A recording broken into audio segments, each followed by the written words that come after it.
¿Qué encontraste en ese Cristo que, como dijiste, segregaba sustancias? Sí, con efusión de lágrimas cristalinas. ¿Investigaste bien? ¿No encontraste algún aparato por debajo que le inyectaran agua o sangre incluso? ¿Investigaste bien? Los estudios son muy complejos porque eso significa que primero se cree todo un equipo donde hay notarios, donde hay testigos, donde hay médicos, bioquímicos. Y yo tengo que situarme durante horas y horas, días y días delante de la imagen. El lugar no puede ser, digamos, nadie se puede acercar a la imagen. Yo debo garantizar al mundo de que nadie tocó, por ejemplo, para ponerle una gota.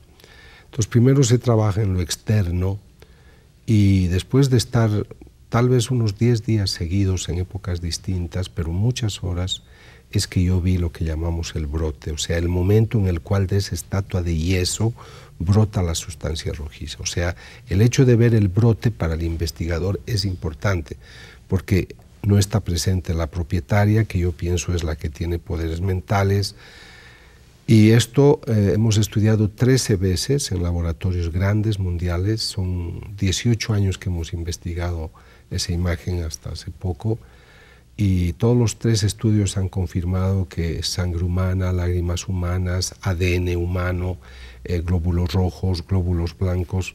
Y hay curiosidades muy impresionantes. Por ejemplo, en la frente, repito que la estatua es de yeso, pero en la frente están trabajadas artísticamente las espinas.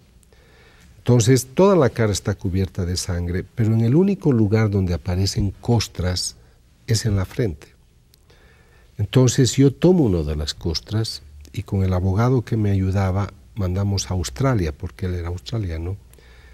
Los estudios se hacen a ciegas, esto no saben ellos de que viene de una imagen.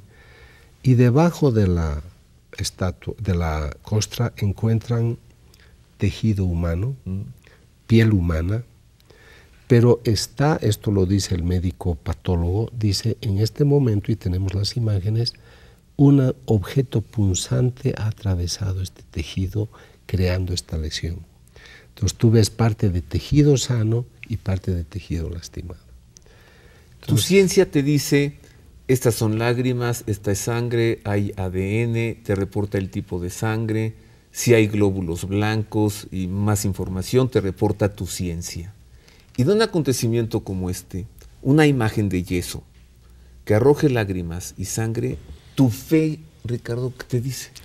Ahora, una vez que se ha hecho ese estudio, hay que hacer una tomografía axial computarizada para ver si en el interior, nosotros llamamos artefacto, si no hay un artefacto interno que pueda estar suscitando esta segregación. Entonces, el estudio muestra que la imagen está hueca por dentro. Por lo tanto, incluso se hacen estudios para ver si hubiera un orificio del grosor de un cabello. Entonces no hay absolutamente nada.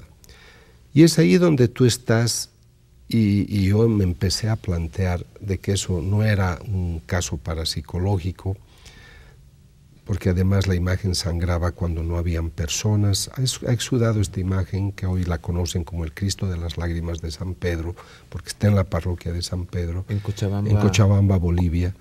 Entonces, ha exudado 500 veces y yo digo siempre que el cerebro es como un paracaídas, solo sirve si se abre. Entonces puede ser, y esto yo le digo también a tu audiencia, que puede ser de tibios o no creyentes o escépticos, hay que darse la oportunidad.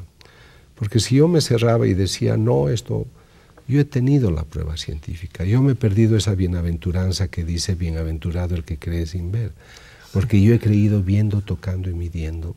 Pero esa es la bondad de Dios que al hombre de hoy le da esos obsequios. Entonces esas lágrimas me mostraron científicamente que eso que llamamos naturaleza espiritual sí se podía manifestar y podríamos estudiar.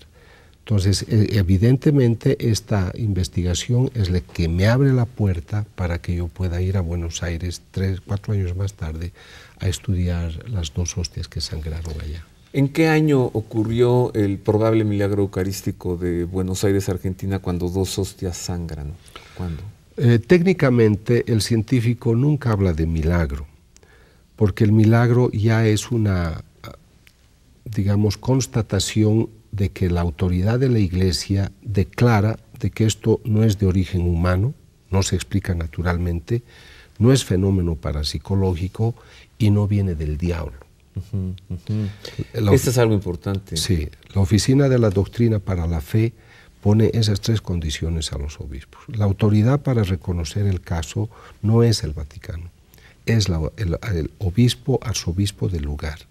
Normalmente ellos, como ha ocurrido en Akita, Japón, donde exudó una imagen 101 veces, ellos dicen, después de haber evaluado, por eso tienen sus comisiones teológicas, demostramos que naturalmente no puede brotar, ser una estatua de madera de la Virgen, o la nuestra de yeso, no puede brotar ADN, sangre, etcétera, de una estatua de yeso.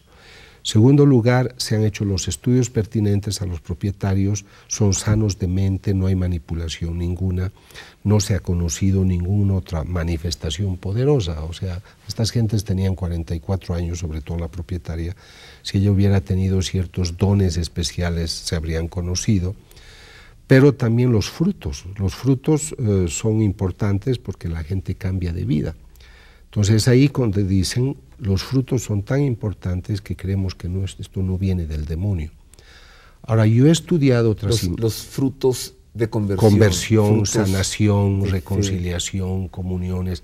Cada viernes comulgaban 12,000 personas, los borrachos dejaron de beber, los violentos. O sea, fue un regalo espiritual para Bolivia muy importante. Voy a hacer una pausa, Ricardo. Sí. Es una pausa breve. Regresamos para presentarle a usted el primer milagro eucarístico, aprobado completamente. Se encuentra en la ciudad de Lanciano, en Italia. Ocurrió en el año 700. La hostia, ante la mirada del sacerdote, se convirtió en carne. Y el vino se hizo sangre. Y se conserva hasta nuestros días en Lanciano. Y regreso también para que el doctor Ricardo Castañón nos explique en qué consiste una investigación científica de un probable milagro eucarístico, o como la ciencia lo diría, de un signo. Esto y más al volver.